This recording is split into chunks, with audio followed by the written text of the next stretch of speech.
سبحانك لا علم لنا إلا ما علمتنا إنك أنت العليم الحكيم رب اشرح لي صدري ويسر لي أمري واحلل عقدة من لساني يفقهوا قولي وثبت لساني واهد قلبي بحق سيدنا محمد صلى الله عليه وسلم آمين يا رب العالمين. Hadirin Bapak Ibu yang dirahmati Allah Subhanahu wa taala, alhamdulillah di pagi hari ini kita memanjatkan puja dan puji syukur kita kehadirat Allah Subhanahu wa taala, yang mana di pagi hari ini Allah memberikan nikmatnya kepada kita dipilih oleh Allah menjadi hamba-hamba yang ingat kepada Allah, hamba-hamba yang melaksanakan perintah Allah Subhanahu wa taala. Mudah-mudahan insyaallah ibadah kita diterima oleh Allah Subhanahu wa taala dan menjadi sebab Allah cinta dan ridha kepada kita semuanya. Amin ya rabbal alamin. Hadirin Bapak Ibu yang dirahmati Allah Subhanahu wa taala,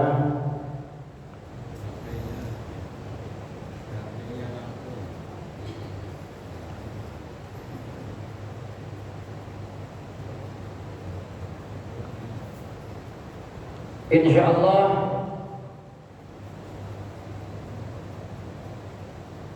kita akan membacakan kitab hadis Arba'in An-Nawawi, karena kata Haji Juan sudah banyak, ada yang sudah tasawufnya sudah ada, fikihnya sudah ada, ya, kemudian apa lagi?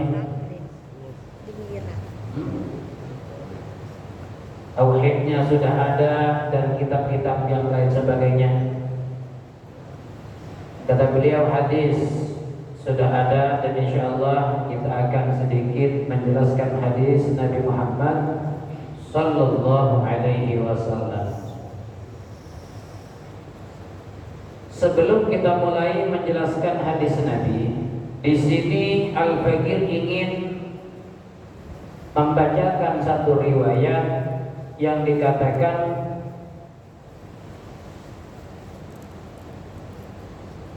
riwayat ini waqad ruwiya an Ali bin Abi Thalib wa Abdullah bin Mas'ud wa Mu'adz bin Jabal wa Abi Darda wa Ibnu Umar wa Ibnu Abbas wa Anas bin Malik wa Abi Hurairah wa Abi Sa'id Al-Khudri.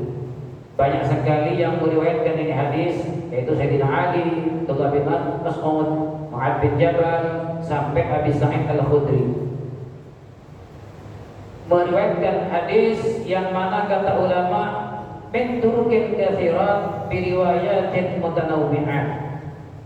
Banyak sekali daripada jalan-jalan ini hadis dan riwayat yang bermacam-macam dari perawi yang berbeda-beda dan juga riwayat yang bermacam-macam, tapi tujuannya satu, maksudnya satu, yaitu anna Rasulullah sallallahu alaihi wasallam bahwasanya Rasulullah bersabda, "Man hafidha ala ummati 40 haditsan min amri diniha ba'athahu Allah ta'ala yaumal qiyamah fi zumratil fuqaha wal ulama." Ujar Nabi, siapa orang yang menghafal di kalangan umatku 40 hadis daripada urusan agamanya, maka Allah Subhanahu wa taala akan membangkitkan orang tersebut yang hafal 40 hadis, akan dibangkitkan di hari kiamat di kelompok golongan orang-orang faqih wal ulama, dan juga golongan ulama pada hari kiamat kalau hafal 40 hadis. Dalam riwayat yang lain, ba'athahu Allah faqihan 'alima, Allah akan membangkitkan dia dalam keadaan dia sudah menjadi faqih minal fuqaha wal ulama. Wa fi riwayah Abi Darda, dalam riwayat Abu Darda, wa kuntu lahu yaumal qiyamah syafi'an wa syahidan, aku nanti di hari kiamat, ujar Nabi, akan menjadi pemberi syafaat kepada orang tersebut dan akan menjadi saksi baik kepada ini orang. Orang Pak kalau sudah disaksikan sama Nabi, jangan diharap ya. Dan jangan tidak mungkin masuk neraka Allah Subhanahu wa taala. Jangankan kita, semua makhluk bahkan para nabi membutuhkan syafaat, membutuhkan daripada persaksian Nabi Muhammad sallallahu alaihi wasallam.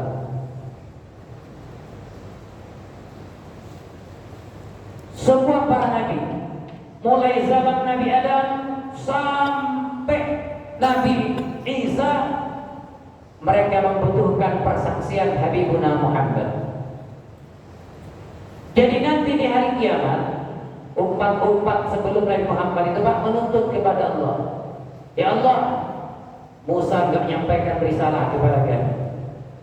Mereka protes, Nabi Sulaiman enggak menyampaikan risalah, Nabi Nuh, Nabi Daud, semua umat para nabi menuntut kepada Allah dengan mengatakan bahwa nabinya tidak menyampaikan risalah, tidak menyampaikan risalah kenabian. Ditanya, hei Nuh, hei Saleh, hei Musa, Ibrahim, semua para nabi tanya, apakah betul kamu tidak menyampaikan risalah? Apakah kamu menyembunyikan risalah kenabian?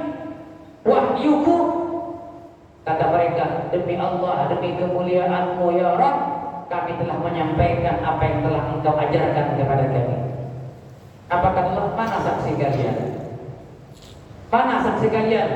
Kalau memang benar-benar kamu menyampaikan risalah, bayangkan Pak, para nabi ditanya saksi, itu disebutkan dalam Al-Quran Pak. Itu disebutkan dalam Al-Quran bahwasanya para nabi membutuhkan daripada persaksian Nabi Muhammad.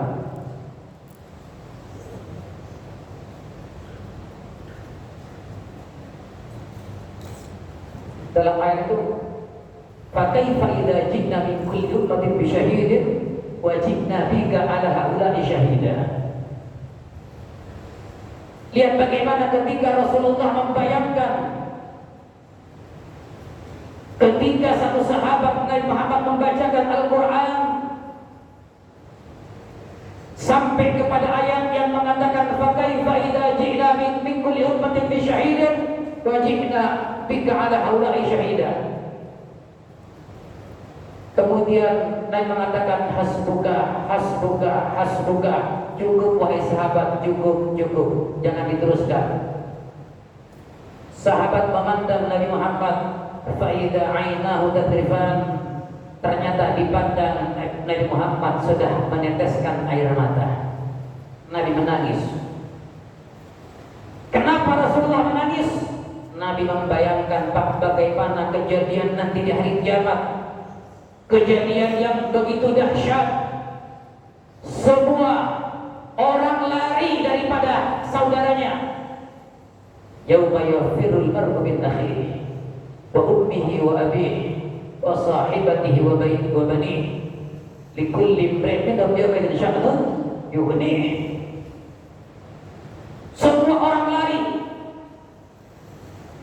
Suami lari daripada istrinya, istri lari daripada suaminya, anak lari daripada bapaknya, bapak lari daripada anaknya. Kenapa? Karena masing-masing takut dituntut. Karena banyak Pak riwayat yang mengatakan banyak seorang istri nuntut suami, suami nuntut istri, orang tua nuntut anak, bahkan anak menuntut orang tuanya nanti di hari kiamat. Jadi jangan bangga dulu kalau punya anak. Wah, anak saya ranking 1, hati-hati. Entar lagi bisa jadi di hari kiamat anak dia nuntut di hari kiamat. Awwalu ma yata'allaqu birrajuli yawmal qiyamah ahluhu wa auladuhu. Pertama kali orang yang nuntut di hari kiamat, ujar Nabi, adalah istri dan keluarganya. Anak istri nuntut nanti. Fayaquluna ya Rabbana khudh lana min haqqina minhum fa innahu ma yu'allimuna ma najhal wa yut'imuna al-kharab wa nahnu la na'lamu dzalik. Kenapa mereka menuntut? Anak nuntut, istri nuntut, ya Allah, orang tuaku tidak pernah mendidik saya. Aku tidak sholat dibiarkan. Aku menyanyi diberikan gitar malah sama bapakku. Aku tidak ke majelis, tidak dipedulikan. Sehingga aku menjadi bodoh karena orang tuaku tidak pernah mendidik aku, tidak pernah mengajak aku. Bahkan wajibni minal haram, orang tuaku memberikan makanan yang haram, hasil korupsi diberikan kepada istri dan anaknya. Jadi tanggung jawab di hari kiamat. Hasil korupsi diberikan kepada anak istri. Wajibni haram, aku menjadi penjahat karena orang tuaku memberikan makanan yang haram. Hasil nipu diberikan kepada anak dan istri. Hasil pencuri diberikan kepada anak dan istri. Sedangkan wa nahnu la na'lamu dzalik. Aku mulai kecil gak ngerti yang mana yang aku gak paham kalau itu yang diberikan adalah yang haram. Dituntut, hati-hati. Nanti di hari kiamat kejadian begitu dahsyat. Bahkan jangankan orang seperti kita, Pak, para nabi bingung, Pak. Mulai Nabi Adam sampai Nabi Isa bingung. Ketika seluruh umat minta tolong ke Nabi Adam, wahai Adam, engkau datuk kami, engkau adalah Abul Bashar, kakek kami, tolong syafaati kami, bantu kami. Kenapa? Aku khawatir masuk neraka Allah. Apa kata Adam? Nafsi, nafsi. Kata Allah al-yawma ghadaban lam yaghdab li ahadin qablah. Kata Nabi Adam, diriku, aku juga pernah punya salah sama Allah. Kenapa aku gak bisa nolong? Karena hari ini, kata Nabi Adam, Allah benar-benar murka pada hari ini, yang mana kemurkaannya belum pernah terjadi sebelumnya. Anda, Pak, kalau pengen tahu, ya, gempa bumi, tsunami, bencana di mana-mana, wah, longsor, itu nggak seberapa, Pak. Nanti Anda akan melihat murkanya Allah, benar-benar murkanya Allah nanti di hari kiamat. Kenapa? Pada hari kiamat Allah benar-benar murka, yang mana kemurkaannya belum pernah terjadi sebelumnya. Para nabi pun ketakutan. Semua ketakutan. Wajibna bika ala haula'i syahida. Yang kena cuma Nabi Muhammad. Nabi didatangkan sama Allah untuk menjadi saksi kepada mereka semuanya. Bahkan para nabi pun membutuhkan persaksian Nabi Muhammad sallallahu alaihi wasallam. Ketika para nabi tanya, mana saksimu? Kata Nabi Musa mengatakan, saksiku umatnya Nabi Muhammad. Kemudian umat Nabi, wahai umat Muhammad, apakah kalian menjadi saksi bahwa Nabi Musa telah menyampaikan risalah? Dia katakan, ya, kami menjadi saksi bahwa Nabi Musa menyampaikan risalahnya, Nabi Daud menyampaikan risalahnya, Nabi Ibrahim menyampaikan risalahnya. Ditanya lagi, beraninya jadi saksi padahal nggak pernah ketemu Nabi Ibrahim? Antum pernah ketemu sama Nabi Musa? Antum pernah ketemu sama Nabi Ibrahim, Nabi Soleh, Nabi Daud, Nabi Sulaiman, semua para nabi pernah ketemu? Nggak pernah. Tapi kenapa Anda berani menjadi saksi padahal nggak pernah jumpa? Tapi kita umat Muhammad menjadi saksi, kami umat Muhammad menjadi saksi bahwa semua para nabi menyampaikan risalah. Ditanya, apa buktinya? Kalau kalian yakin bahwasanya semua para nabi menyampaikan risalahnya, apa kata mereka umat Muhammad? Kami menjadi saksi karena kami diberi kabar. Siapa yang kasih kabar? Yang memberi kabar kepada kami adalah Habibuna Muhammad. Yang memberi kabar kepada kami bahwa semua para nabi telah menyampaikan risalahnya adalah Habibuna Muhammad. Ketika mendengar nama nabi, pertanyaan selesai, langsung dibenarkan. Berarti Nabi Muhammad menjadi kunci, bahkan bukan cuma kepada semua umat, bahkan menjadi kunci kepada semua para nabi. Bahkan para nabi pun membutuhkan Habibuna Muhammad. Insyaallah. Bagaimana nabi kan gak mikir bahwa berarti nanti di hari kiamat ini kejadian akan begitu dahsyat. Siapa Habibuna Muhammad? Huwal habibul ladzi turja syafa'atuhu li kulli haulin minal ahwali sahih. Masyaallah. Kejadian yang begitu dahsyat. Dan nanti di hari kiamat Pak, ada kelompok-kelompok, ini kelompok para ulama, ini kelompok para syuhada, ini kelompok orang yang ahli sedekah, ini kelompoknya orang yang ahli puasa, ini kelompoknya orang yang jihad fisabilillah, ini kelompoknya orang-orang, wah macam-macam Pak, banyak kelompok-kelompok. Di antaranya ada kelompoknya para ulama. Siapa orang yang hafal 40 hadis, maka kata Nabi akan dikumpulkan di golongan para ulama nanti di hari kiamat. Alhamdulillah. Bahkan Nabi nanti di hari kiamat, orang yang hafal hadis, Nabi menjadi saksi kepada dia. Kuntu lahu syafi'an wa syahida. Aku, ujar Nabi, memberikan syafaat kepada dia dan akan menjadi saksi kepada dia. Bahkan dalam hadis riwayat yang lain, riwayat riwayat Ibni Mas'ud, riwayat Abdullah bin Mas'ud mengatakan qila lahu dukhul min ayyabwabil jannati syi'ta. Dalam riwayat yang lain, orang yang hafal 40 hadis dikatakan kepada dia, masuklah ke surga dari pintu manapun yang kamu kehendaki. Silahkan.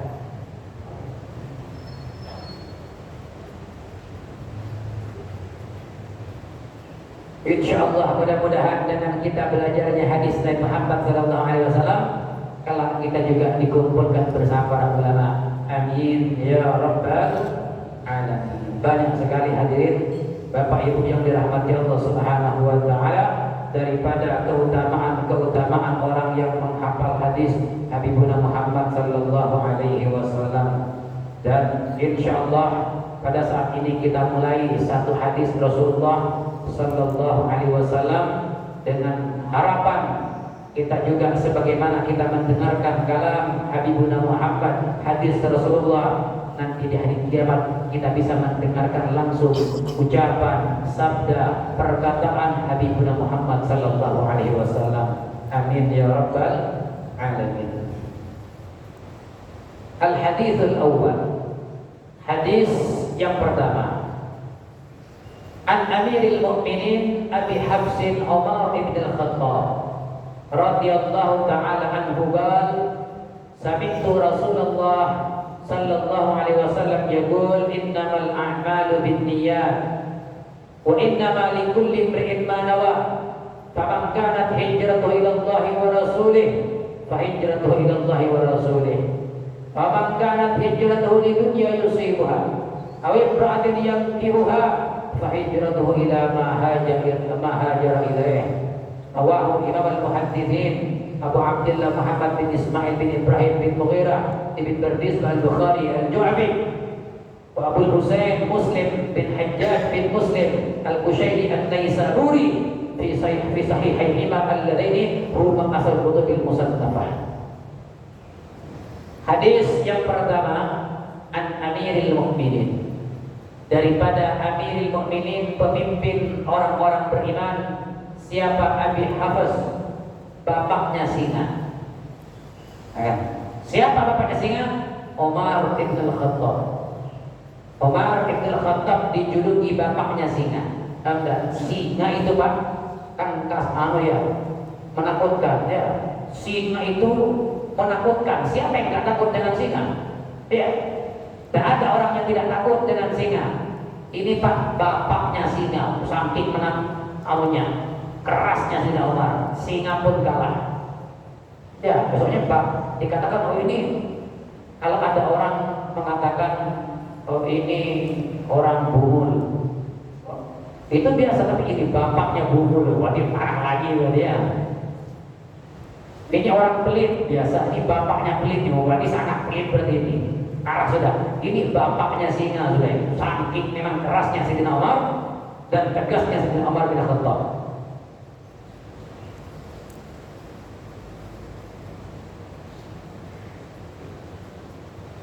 Sayyidina Umar dikatakan di sini ya, beliau dijuluki Amirul Mukminin, sedangkan Sayyidina Abu Bakar disebut dengan Khalifah Rasulullah. Ya, Khalifah Rasulullah. Siapa?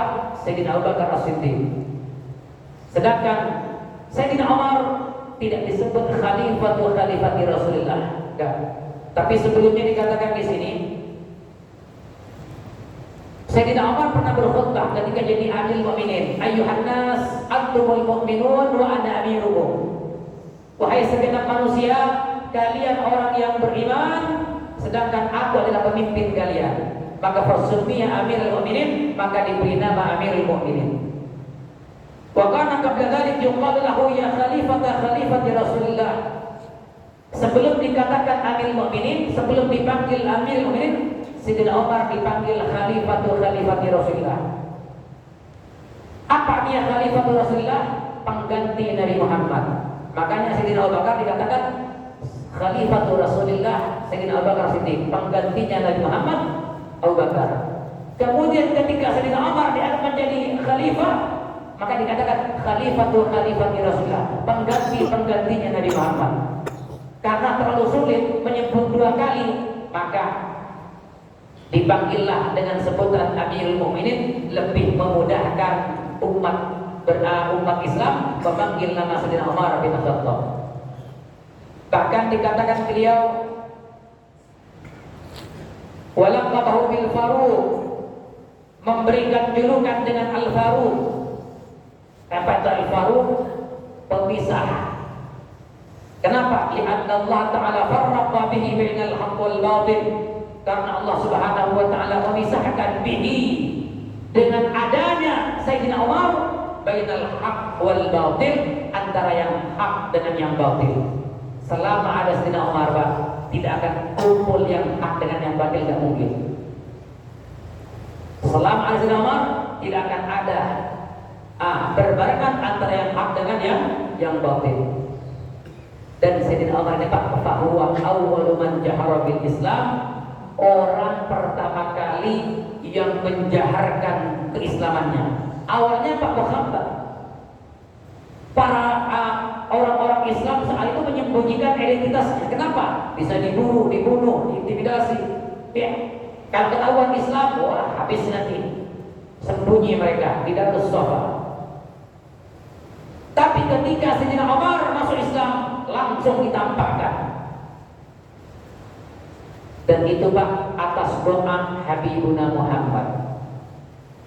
Saat itu di zaman Nabi Muhammad ada dua yang bernama Umar yang disegani dan ditakuti oleh orang kafir Quraisy.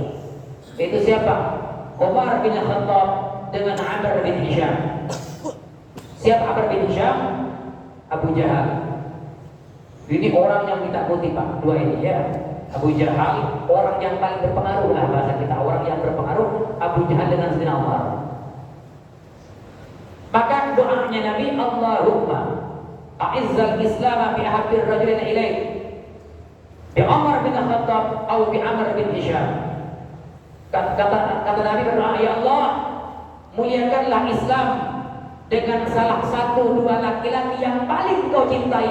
Di salah satu orang tersebut, pertama Umar bin Khattab, yang kedua Amr bin Hisham. Ternyata Allah Subhanahu wa taala memilih Umar bin Khattab untuk mendapatkan hidayah daripada Allah Subhanahu wa taala.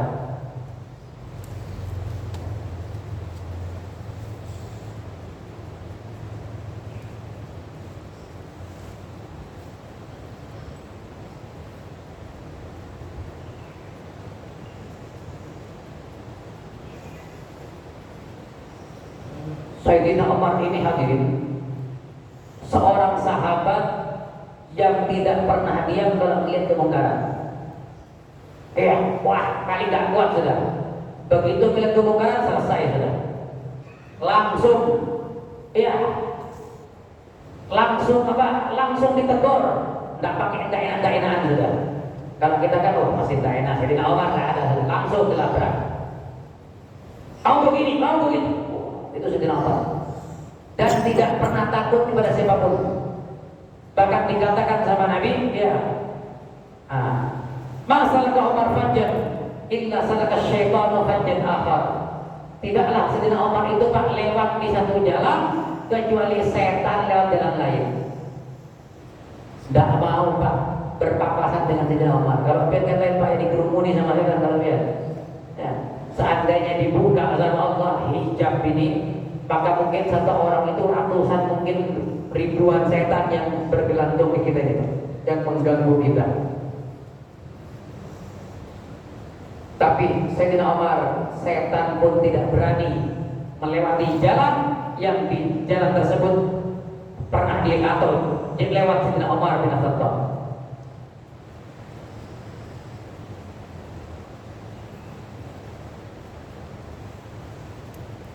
Ketika Sayyidina Umar itu masuk Islam, itu Pak langsung didatangi pentolan orang kafir Quraisy, Abu Jahal, Abu Lahab, ya, Walid bin Mughirah, banyak pentolan itu dia daripada orang kafir Quraisy didatangi.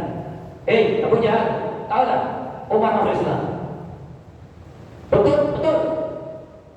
Wah, datangi lagi. Hei Abu Lahab, Umar masuk Islam. Semua Pak pentolan orang kafir Quraisy didatangi. Umar masuk Islam. Wah, kata orang kafir Quraisy ini bahaya ini ya. Orang yang pemberani, orang yang terkuat telah masuk Islam. Makanya Pak, ketika Sayyidina Umar masuk Islam dikatakan kharaja ila majami' Quraisy fa nada bi islami fa asabahum min dhalika ka'bah lam yusibhum mithluha. Ketika orang kafir Quraisy mendengar keislaman Sayyidina Umar, mereka Pak mendapatkan seakan-akan mendapatkan musibah yang belum pernah terjadi sebelumnya. Bahkan Imam qala Suhaib, berkata sahabat As-Suhaib, lamma aslama Umar jalasna haula al-bait wa tahallaqna wa tufna wa tasahna mimman ghalidha alaina. Ketika Sayyidina Umar masuk Islam, kata Suhaib, maka kami berani duduk di depan Ka'bah, sudah. Kami tawaf di Ka'bah dan kami sudah berani duduk di tengah-tengah orang-orang yang pernah keras kepada kami. Ya, yang pernah memusuhi kami berani unjuk gigi sekarang ya, sudah berani menampakkan keislamannya. Bahkan ketika Sayyidina Umar masuk Islam, Pak, orang-orang yang sebelum masuk Islam sudah berani, aku juga masuk Islam. Kenapa? Diperkuat dengan Sayyidina Umar bin Khattab. Bahkan ketika hijrah dalam satu riwayat dikatakan semua Pak orang Islam itu Pak sembunyi-sembunyi Pak, ya. Berangkat hijrah ke Madinah, perintah hijrah itu ke Madinah Pak. Itu orang sembunyi-sembunyi kepada Sayyidina Umar.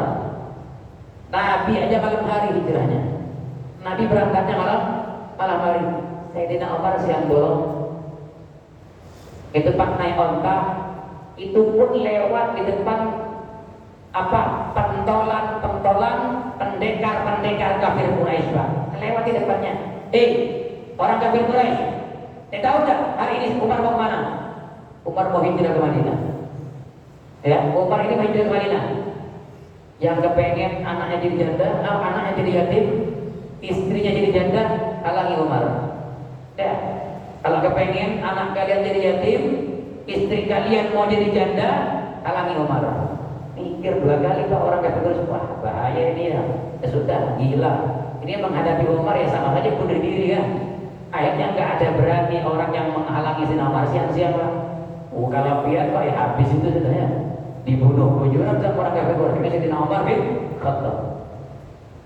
Bahkan Sayyidina Umar ini Pak, kalau sudah berperang itu Pak tidak pernah kalah, menang terus Pak. Sayyidina Umar ini sekali maju terus, tidak pernah mundur sudah. Kecuali perintah dari Nabi Muhammad. Sayyidina Umar.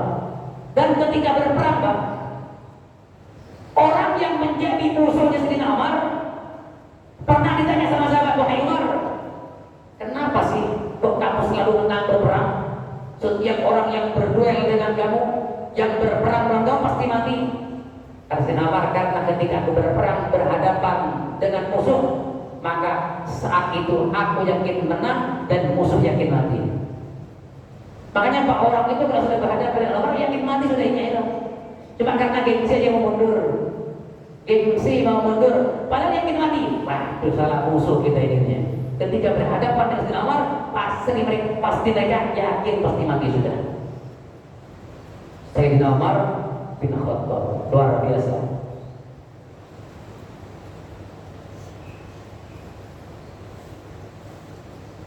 Tapi dalam hadis pernah Sayyidina Umar ini dikatakan, ya, beliau itu mendapatkan rahmat dikubur oleh Allah itu berkat apa? Usfur. Itu kayak semacam burung, kayak burung kecil gitu Pak. Apa itu, kayak burung yang kecil-kecil yang biasanya di tanah itu. Ya semacam burung gereja gitu kan ya, burung kecil kayak pipit gitu. Itu pernah Sayyidina Umar waktu jalan di pasar ngelihat anak kecil lagi main burung, dimain-mainin burung itu. Namanya anak Pak, nanti ditarik sayapnya, nanti kakinya ditarik, anak-anak. Tak bisa disalahkan Pak, dan jangan marah sama anak-anak Pak. Kenapa? Allah saja tidak marah kepada anak-anak. Karena Pak, mereka belum balik, mereka nggak paham, mereka nggak ngerti. Kemudian Sayyidina Umar rahmat dikatakan, wahai anak, tidak langsung, anak kecil, lepas itu burung. Tidak Pak, tidak kamu tanya, wahai anakku, kata Sayyidina Umar, berapa kamu mau jual ini burung? Namanya anak, ya sudah, saya beli, saya jual 2 dirham. Saya beli 2 dirham ya. Kasih. Dibeli itu burung sama Sayyidina Umar, kemudian dilepaskan. Maka kata ulama mengatakan, Sayyidina Umar dirahmati dalam kubur, mendapatkan ridho Allah Subhanahu wa taala berkat seekor burung yang pernah dibebaskan. Makanya hadirin, sekelas Sayyidina Umar, ternyata ridhonya Allah ada dalam rahmat kepada seekor burung. Ya, itu sekelas Sayyidina Umar. Ridhonya Allah ada ketika merahmati kepada seekor burung. Maka Anda sebagai umat Muhammad jangan sedikit pun menghina atau meremehkan ibadah sekecil apapun. Bisa menjadi ibadah tersebut menjadi ridhonya Allah Subhanahu wa ta'ala. Sekelas Sayyidina Umar mendapatkan rahmat Allah karena seekor burung. Apa kata Allah? Wahai Umar, karena kamu pernah rahmat kepada seekor burung, maka aku rahmati kamu sekarang di barzah sampai di akhirat.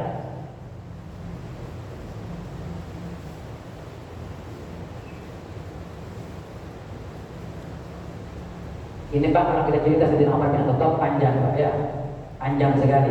Yang jelas sahabat Nabi yang bernama Sayyidina Umar bin Khattab adalah sahabat Nabi plus mertua Nabi Muhammad Sallallahu Alaihi Wasallam, orang yang soleh, yang taat kepada Allah, taat kepada Habibuna Muhammad. Yang mana Pak, lihat, Anda juga Pak jangan menghina musuh.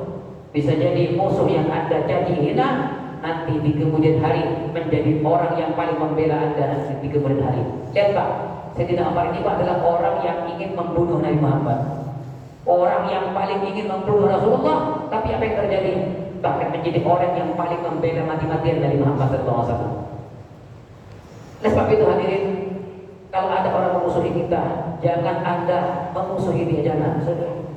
Ya, jangan terlalu dimusuhi Pak. Bisa jadi orang yang Anda musuhi saat ini, nanti di kemudian hari orang tersebut akan membela kita mati-matian Pak. Ya, sebagaimana kita belajar dari Sayyidina Umar, jangan pernah benci kepada siapapun. Bisa jadi orang yang kita benci adalah orang yang akan membela kita nantinya. Hadirin yang dirahmati Allah Subhanahu wa taala, sebelum kita lanjut ya, mungkin ada yang mau tanya, silakan. Boleh, Bapak Ibu yang ingin bertanya, kami persilakan. Bismillahirrahmanirrahim. Assalamualaikum warahmatullahi wabarakatuh. Terima kasih. Tadi di preambul sebelum masuk ke masalah hadis, Ibu menjelaskan bahwa kita selaku orang tua dituntut atas dosa-dosa istri dan anak bila mana kita tidak mengajarkan ilmu, mungkin ilmu agama ya.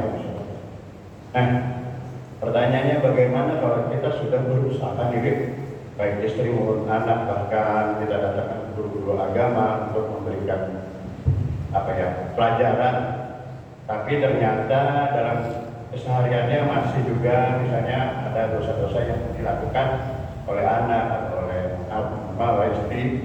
Apakah kita selaku orang tua tetap dituntut atas dosa-dosa yang dilakukan oleh baik istri maupun anak. Kalaupun mereka misalnya meninggalkan sholat, sudah kita suruh sholat, ayo sholat, tapi juga mereka tidak. Itu yang pertama. Kedua, bagaimana kalau anak itu sudah berumah tangga?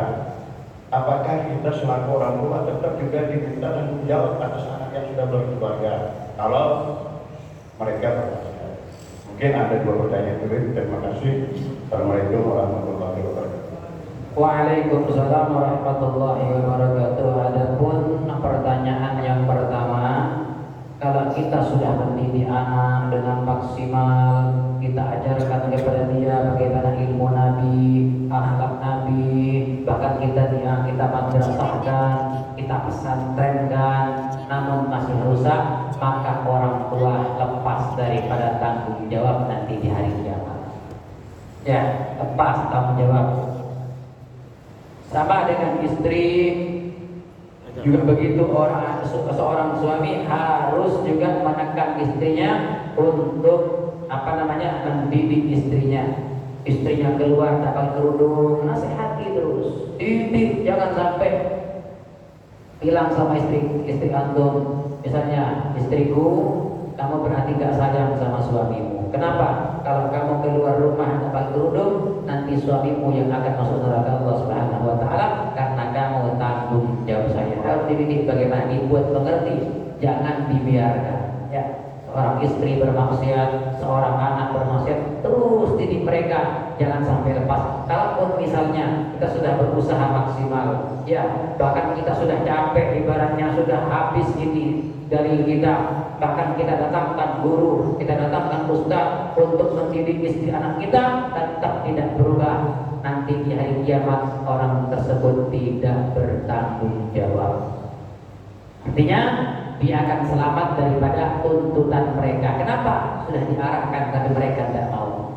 Yang bermasalah itu orang yang tidak pernah mendidik anaknya, tidak pernah mengajarkan anaknya. Sekarang banyak orang tua kayak itu, Pak. Bahkan yang dipentingkan cuma ilmu ilmu dunia saja. Wah, ya kalau urusan matematika, ya luar biasa. Kalau les bahasa Inggris, ya 2 juta kecil. Begitu madrasah 50.000 berat. Ya 100.000, apalagi 100.000. Di komen itu ya guru ngaji memang mata duitan ya. Masa sekarang sebulan 100.000, biasanya 50.000 kok naik 100.000. Coba kalau les bahasa Inggris, ya mana ada yang protes? Begitu belajar Quran, begitu belajar hadis, banyak yang protes. Tadi ini orang tua nggak peduli dengan pendidikan agama anaknya. Ya, dia kurang memperhatikan pendidikan anaknya. Naudzubillah min dzalik. Tetap walaupun sampai berkeluarga dari itu, anak berkeluarga tetap harus diarahkan dan dididik. Biar yang penting kita menasihati mereka, cukup mereka berpikir sendiri. Anak yang sudah balik kita tidak usah mukul, tidak usah mukul dia. Kenapa? Dia Allah berikan akal, ya dia sudah bisa berbuat. Yang penting kita nasihati, nak jangan begini nak. Bapak sudah kasih nasihat nak ya. Bahkan nanti di hari kiamat aku akan lepas tanggung jawab. Bahkan para aslafun as-salih itu, Pak, kalau anaknya balik itu bikin apa? Bikin selamatan, undang tetangga. Dia undang tetangga, Pak. Anak baru balik, mungkin umur 14-15 tahun.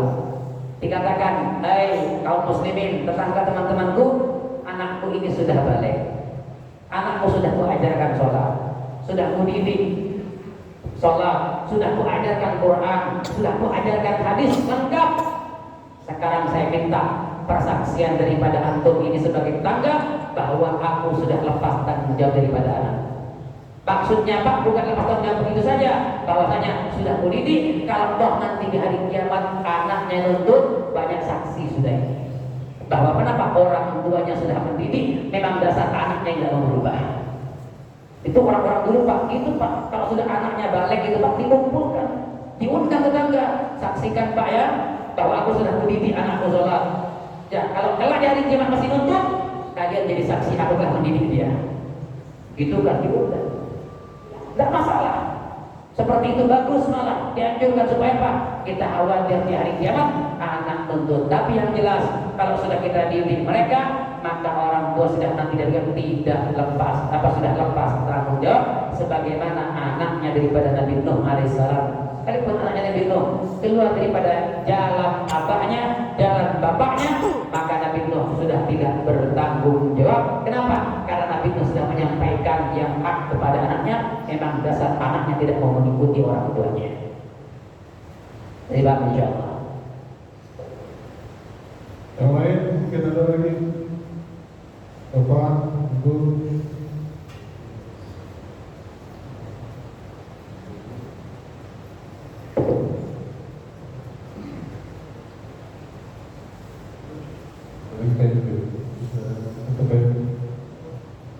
Anda lanjut sedikit sambil nunggu Nanya saya sudah masuk kan?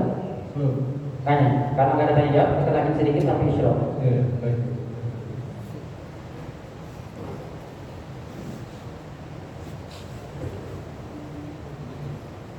Lanjut ya.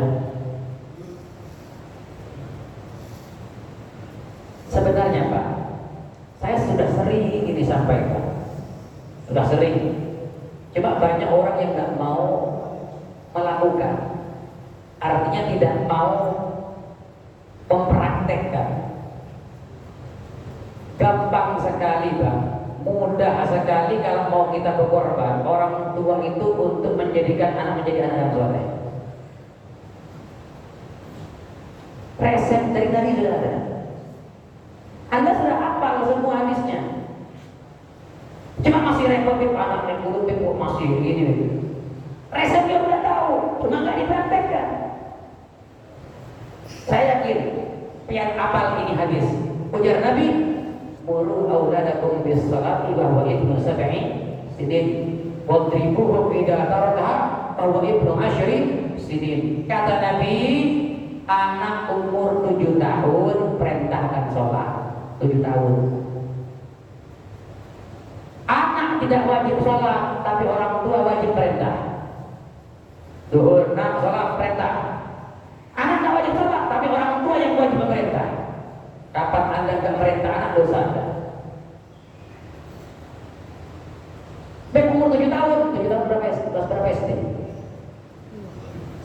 Kelas 2 SD. Antara kelas 1 dan kelas 2 SD. Asal sholat perintah Pak, wajib orang tua. Anak tidak wajib sholat, tapi orang tua wajib perintah. Sampai kapan? 3 tahun. Sampai umur 10 tahun. Jika anak umur 10 tahun, kelas 4 SD ya. Umur 10 tahun, anak tidak mau sholat, ujar Nabi, pukul anaknya jika meninggalkan sholat umur 10 tahun. Subuh banguni anaknya Pak. Ya jangan cuma sholat. Nah sholat. Pak, para aulia Pak menjadi wali gak asal jadi wali gak? Para aulia gak menjadi wali itu bukan asal pintar jadi wali. Al-Ghudud Al-Habib Abu Bakar bin Muhammad bin Umar As-Segaf Gresik yang sekarang di Hauli Pak. Haulnya di Gresik sekarang. Habib Abu Bakar bin Muhammad As-Segaf Gresik mulai 8 tahun Pak tidak pernah lepas tahajud. Bayangkan 8 tahun. Jangankan subuh. Mulai 8 tahun dibanguni sama orang tuanya. Nah, salat tahajud 8 tahun Pak. Tahajud sampai mati, tidak pernah lepas. Anak pian 8 tahun tidak usah tahajud, subuh banguni. Yang penting bangun, mau sholat atau kadang terserah. Yang penting bangun. Itu perintah Nabi. Bangun enak, bangun subuh, bangun anaknya. Guring tidur lagi, tidak masalah, yang penting udah bangun. Mulai kapan? 7 tahun. Nanti duhur ingatkan, asar, maghrib, sampai subuh bangunnya lagi. Pak, itu Pak tergantung kebiasaan. Kalau mulai 7 tahun, subuh bangun sendiri Pak, dibanguni Pak, selalu bangun subuh. Saya yakin Pak ketika besar bangun sendiri itu anak. Subuh nggak perlu dibanguni sudah. Kenapa anak sekarang yang dibanguni susah? Ya kenapa? Karena orang tuanya nggak mendidik memakai resepnya Nabi Muhammad. Dikasih resep sama Nabi nggak diikuti ya begini jadinya. Sudah ada resep dari Rasulullah tuh. Ini cara yang jitu Pak, dan saya praktekkan Pak, alhamdulillah Pak. Anak saya nurut-nurut Pak, alhamdulillah. Kenapa? Saya praktekkan memang jalan Nabi. Dan saya yakin Pak, Nabi gak mungkin bohong. Itu saja. Nabi gak mungkin bohong. Anda wakil Nabi bohong, murtad. Orang yang gak percaya sama Nabi murtad. Wa ma yantiqu 'anil hawa in huwa illa wahyun yuha. Sudah, kalau Anda ingin punya anak soleh, ikuti cara Nabi. Ini cara tergampang Pak. Ya Anda juga harus berkorban. Pengen punya anak soleh ahli sholat, bapaknya bangun jam 8. Ini bapaknya perlu ini, bukan anaknya. Kalau Anda pengen punya anak yang soleh, Anda berkorban, korban waktu, korban tenaga, pikiran, berkorban. Maka punya anak yang soleh. Kalau Anda tidak mau berkorban, ya, tidak mau capek, ya, anaknya jadi tidak lama jadi pecandu narkoba nanti. Anaknya jadi pecandu minum khamr nanti. Anaknya nanti jadi apa namanya? Jadi pemain perempuan nantinya. Jadi gigolo nanti. Jadi macam-macam lah. Jadi. Ya, kenapa? Karena orang tuanya tidak mendidik dengan resep atau cara Habibuna Muhammad Sallallahu Alaihi Wasallam. Ikuti cara Nabi selamat. Sudah. Yang ini punya anak masih kecil, sekarang waktunya praktek. Ya, laki perempuan sama. Yang dewasa tetap nasihati Pak, jangan dijauhi. Anak Anda misalnya, anak saya berbuat salah, deketi Pak. Anak itu Pak, jangan dijauhi, deketi. Nasihati terus, tapi dengan cara yang tegas. Tapi jangan menjauhi. Tetap memberikan nasihat kepada mereka. Tetap Bapak, sejelek-jeleknya anak kita tetap darah daging kita. Ya, naudzubillah, sekalipun misalnya Pak, anak kita sudah nakal Pak, ya misalnya dia ya perampok, semua ya, pezina, kita punya anak perampok, pezina, jadi mafia. Kalau anak kita Pak tersebut misalnya sakit atau ada masalah, tetap namanya orang tua pasti sakit tadi. Tetap sejahat-jahatnya anak, kalau dapat musibah maka orang tua yang paling sakit tadinya. Maka kalau seperti itu, sebesar apapun anak Anda, sehebat apapun Anda, tetap arahkan daripada ke jalan kebaikan supaya mendapatkan ridho Allah dan ridho Habibuna Muhammad Sallallahu Alaihi Wasallam. Insyaallah anak kita menjadi anak soleh beradab. Amin ya rabbal alamin, amin ya rabbal alamin. Wassalamualaikum warahmatullahi wabarakatuh. Bismillahirrahmanirrahim. Alhamdulillahirabbil alamin. Allahumma shalli wa sallim ala sayyidina Muhammadin wa ala sayyidina Muhammad ya badal walid ya khairal akhirin wa tadawwatil badin ya rahimul masakin najral rahimin.